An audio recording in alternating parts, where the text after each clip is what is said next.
आपको बताऊं कि हमारी हमारी चेतना क्यों उलझी है, क्यों बटी है, क्यों पीड़ित है। सारी सुख सुविधाओं के बीच में व्यक्ति दुख पा रहा है, व्याकुल है। उसको ये भी पता नहीं कि मेरी चिंता का, मेरे भय का, मेरी व्याकुलता का कारण क्या है। क्यों? क्योंकि हमने अपने मन के धागे यहां वहां जाने कहां कहां उलझा रखे हैं। मन के धागे जाने कहां कहां उलझे, किस किस से उलझे। कोई एक क्षण के लिए आपसे मिलकर गया और बस बंध गया उससे धागा। कोई एक क्षण के लिए आपसे मिलकर गया, कोई जीवन में आया, कोई गया, और बस ऐसे ही आपकी चेतना और उससे निकलने वाले ये धागे, ये मोह के धागे, और ये बंधते चले गए और गुत्थी उलझ गई। ऐसा ही तो हुआ। कोई आया, उससे आपने संबंध बनाया, संबंध या तो अच्छा या बुरा, उससे या तो प्रसन्नता मिलेगी या विषाद मिलेगा। परिणाम क्या होगा? या तो राग होगा या द्वेष होगा, और बस ऐसे ही जीवन उलझता चला जाएगा। कितनी सुंदर बात धर्म रूपधारी वृषभ ने कही। बोले महाराज, कोई काल को दोष देता है, कोई कर्म को, कोई ईश्वर को, और हमको तो ये लगता है भाई जीवन में आने वाले दुख का कारण जाना नहीं जा सकता है। पता नहीं कौन है इस सब के पीछे, पता नहीं कौन है वो नियंता जो पर्दे के पीछे छिपा है, जो बड़ा विचार करके समय पर सुख भी भेज देता है और समय पर दुख भी भेज देता है। मैं तो आपको सदा ही एक बात कहता हूं कि एकांत में बैठ के कभी विचार करो, ना तो जीवन में आपने सुख बुलाया ना दुख। समय पर सब आए, सब चले गए, आ रहे हैं और जा रहे हैं और आते रहेंगे और जाते रहेंगे। आपके बुलाने से सुख आएगा नहीं, आपके भगाने से दुख जाएगा नहीं। ना तो आपके बुलाने से सुख आएगा, ना आपके भगाने से दुख जाएगा। कुछ भी नहीं होगा। क्यों? क्योंकि तेरे मन कुछ और है और कर्ता के कुछ और। स्वामी जी महाराज कहते तिनका बयार के बस।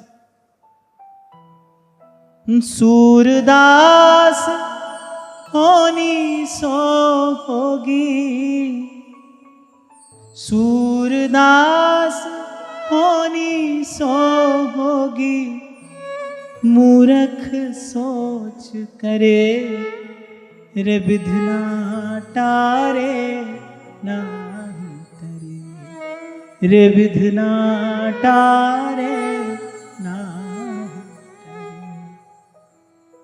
तरे। कर्मा की रेखा न्यारी रे न्यारी रे, कर्मा की रेखा न्यारी रे न्यारी रे, होनी होके रहे रे विधना टारे नाही तरे, रे विधना टारे नाही तरे।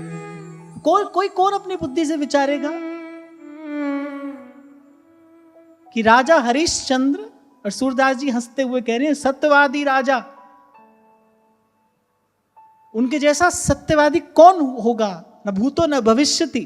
कह रहे राजा हरिश्चंद्र और सत्यवादी राजा।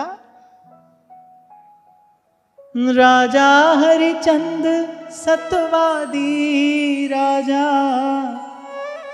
नीच को नीर भरे रे विधना टारे नाही तरे। ऐसे मीरा भी अपने एक तारे पर कहती है कर्मा की गति न्यारी।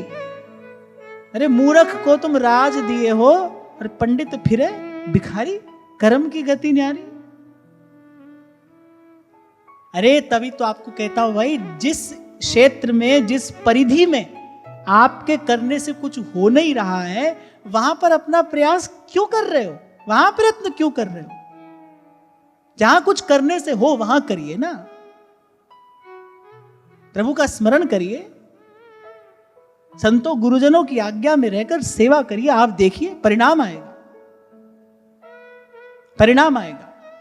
और एक और बात मैं कहता हूं, और डंके की चोट पर कहता हूं, सदा स्थिर रहने वाला परिणाम आएगा। जैसे संसार क्षणभंगुर है, ऐसे संसार में आने वाला प्रत्येक परिणाम भी तो क्षणभंगुर है। कितनी देर के लिए कोई चीज टिकती है यहां पर? कितनी देर के लिए? अधिक से अधिक कितनी देर के लिए?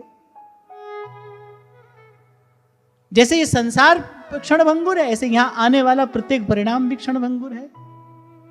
भगवत स्मरण करिए, सेवा करिए, आप देखिए उससे जो परिणाम आएगा ना सदा स्थिर रहेगा। तेरी बख्श न मेटे कोई।